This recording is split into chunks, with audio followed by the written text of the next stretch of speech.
1978 मध्ये तत्कालीन पंतप्रधान मोरारजी देसाई यांनी श्रीमती इंदिरा गांधी यांच्या विरोधात संसदेत सबस्टॅन्टिव्ह मोशन आणला होता. त्याची नोटीस त्यांनी दिली होती आणि इंदिरा गांधींचे लोकसभेचं सदस्यत्व रद्द झालं होतं.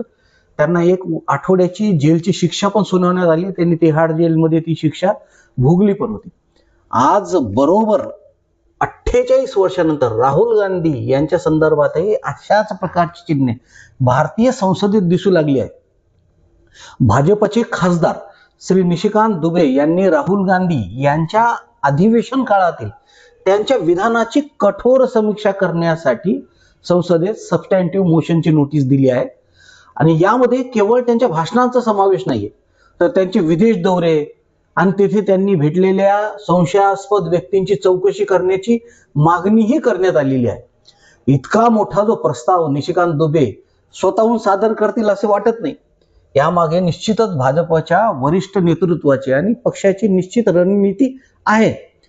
राष्ट्रपतीचे अभिभाषणावरील चर्चा असो किंवा अर्थसंकल्पावरील त्यांचं भाषण असो, या दोन्ही प्रसंगी सत्ताधारी पक्षाने राहुल गांधींच्या विधानावर तीव्र आक्षेप नोंदवलेले आपण बघितले. निशिकांत दुबे यांनी तर राहुल गांधीच्या वर्तनाला थेट अर्बन नक्षल या श्रेणीत टाकलं. संसदेतील प्रत्येक चर्चा ही नियमानुसार होणं अपेक्षित असते.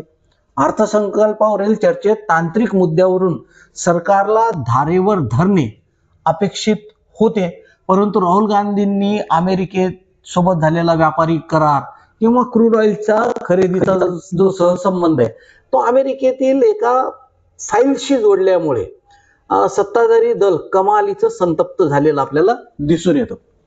या संतापामागे केवळ भाषणे नाही, हे आपल्याला समजून घ्यावं लागेल. तर त्या राहुल गांधी यांचे सभागृहातील वर्तनही यासाठी जबाबदार आहे असं म्हटलं जातं.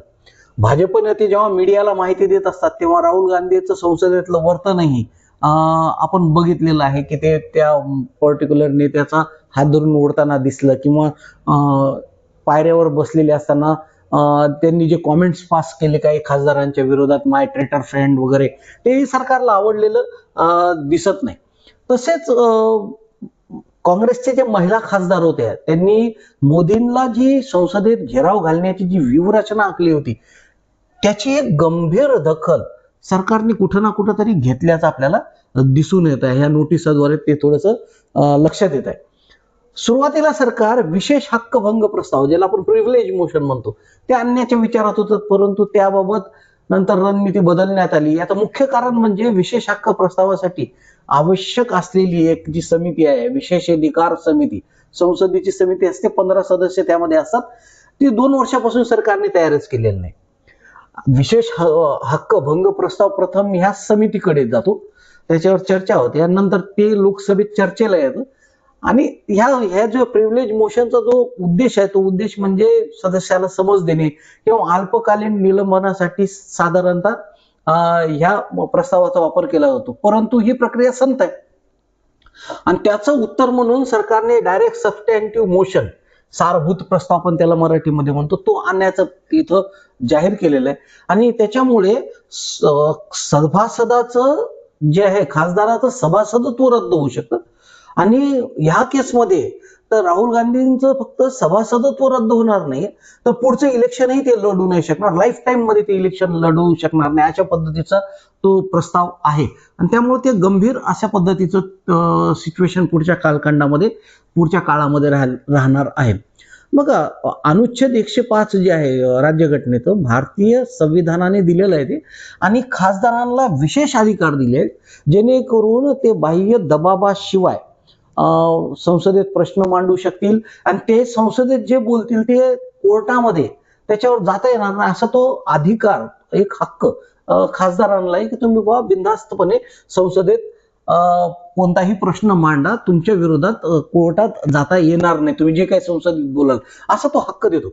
परंतु त्याच्या अगेन्स्ट मध्ये दुसरा एक हक्क नियम आहे, तो आहे 222, तो आहे खासदारांचा विशेष अधिकाराचा हक्क. एका खासदार दुसऱ्या खासदाराला काहीही आरोप करत असेल, दिशाभूल करणारी माहिती सांगत असेल आणि कोणताही पुरावा त्याच्या संदर्भातला व्हेरीफाय करून देत नसेल, तर तो खासदार संबंधित खासदारावर प्रिव्हिलेज मोशन दाखल करू शकतो. सरकार पहिल्यांदा तेच करणार होतं, परंतु ही प्रक्रिया सरकारला संथ वाटली म्हणून त्यांनी सबस्टॅन्टिव्ह मोशन ची नोटीस आणलेली आहे, ज्याच्यानी राहुल गांधी यांचं सभासदत्व रद्द होऊ शकतं. बघा, सभासदत्व रद्द झाले म्हणजे मार्ग संपले अशातला भाग नाही. राहुल गांधी संसदेचं जे 122व कलम आहे त्याचा आधार घेऊन कोर्टात जाऊ शकतात आणि ह्याच कलमाचा आधार घेऊन कोर्ट संसदेच्या कारभारात हस्तक्षेप करू शकतं. कारण राजा रामपाल 2007 मध्ये जो खटला आला होता, ह्या खटल्याने सरळ सांगितलं की जेव्हा संसद असंविधानिक आणि नैसर्गिक न्यायाच्या विरोधात काम करेल तेव्हा न्यायालय संसदेचा निर्णयही रद्द करू शकते. आणि त्यामुळे राहुल गांधी यांना जर का पुरेशी संधी दिली नाही याच्या संदर्भात चर्चा करताना, तर निश्चितपणे राहुल गांधी कोर्टामध्ये जाऊ शकतात आणि परत त्यांचे सभासदत्व त्यांना बहाल होऊ शकतं. परंतु सरकार आता अग्रेसिव्ह मूड मध्ये आहेच राहुल गांधींच्या विरोधात, ती काही सांगायची गरज नाहीये. आणि हा जो प्रस्ताव आहे, हा प्रस्ताव सरकारने त्यामुळेच दिलेला आहे आणि बहुमताद्वारे हा जर का लोकसभेत मंजूर झाला तर राहुल गांधी यांचं सभासदत्व निश्चितपणे जाणार. पण महत्वाचा मुद्दा आहे की राहुल सरकार वोटिंग करेल का या प्रस्तावावर, का सरकार नुसतीच चर्चा घडून आणेल, म्हणजे राहुल गांधींचं जे वर्तन आहे त्या वर्तनावर चर्चा घडून आणून प्रत्यक्षात वोटिंग न घेणे आणि राहुल गांधी यांना डिफेम करणे किंवा राहुल गांधी यांचं वर्तनाचा एक संपूर्ण त्याच्यावर चर्चा घडवून आणणे, त्यांच्या संसदेच्या बाहेरच्या वर्तनावर संसदेत चर्चा घडवून आणणे डिटेलमध्ये, हा सरकारचा हेतू आहे.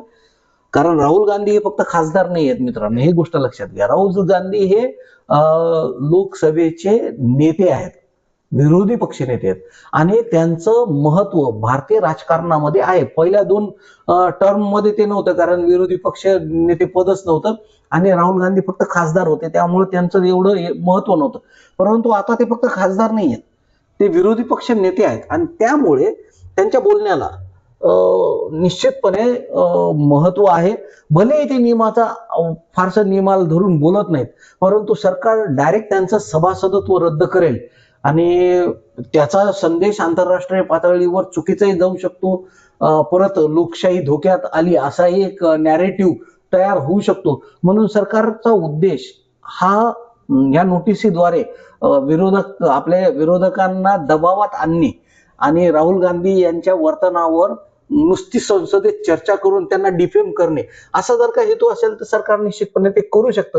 परंतु इतका टोकाचा निर्णय सरकार घेईल का की ज्याच्यामध्ये राहुल गांधींचं सभासदत्व जाईल, असं थोडंसं याच्यावर शंका आहे.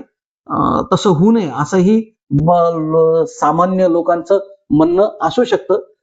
बघूया पुढे काय होईल. आपण काही त्याच्यावर जास्त बोलू नाही शकत. सरकार कशा पद्धतीनं याला पुढे रेटतं याची इंटरेस्टिंग आपण हे बघणं आवश्यक आहे. तुम्ही माझा पूर्ण व्हिडिओ बघितल्याबद्दल मी तुमचा आभार मानतो. धन्यवाद.